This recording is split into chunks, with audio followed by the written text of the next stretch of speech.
जब सुने के होई भोजपुरी गाना बस बजे के चाही गाना।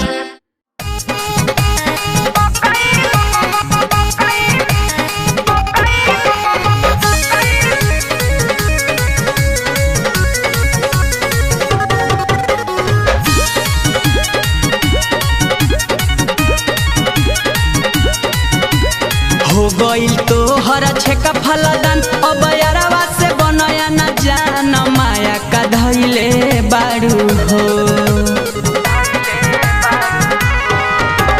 हो गइल तो हर छेका फलदान अब यारवा से बनया न जान माया का धइले बारू हो।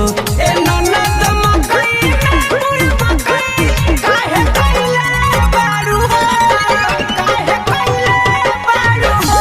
ए ननद मकई पूरी मकई काहे कइले बारू हो, काहे कइले बारू हो। ए ननद मकई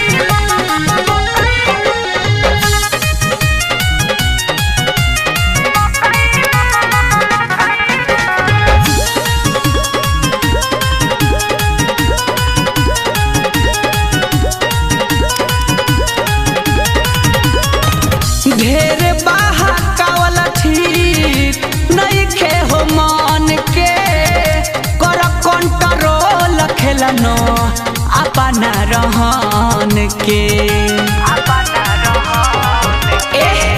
ढेर बहकावल ठीक नइखे हो मन के कर कंट्रोल खेलनो अपना रहन के। हो जाई हालत तो जानी मोहाला आदत ऐसन खराब कहाँ से लैले बारू हो जाई हालत तो जानी मोहाला आदत ऐसन खराब कहाँ से लैले बारू हो। ए ननद मकई पूरी मकई काहे कइले बारू हो, काहे कइले बारू हो।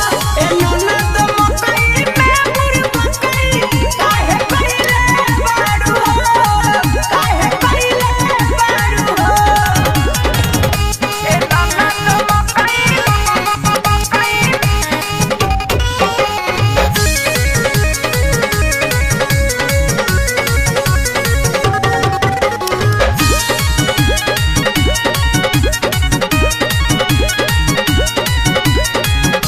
राइटर राकेश जहदी बतिया हो जानी है चंदन चंचल जैसन तनिको न मानी है।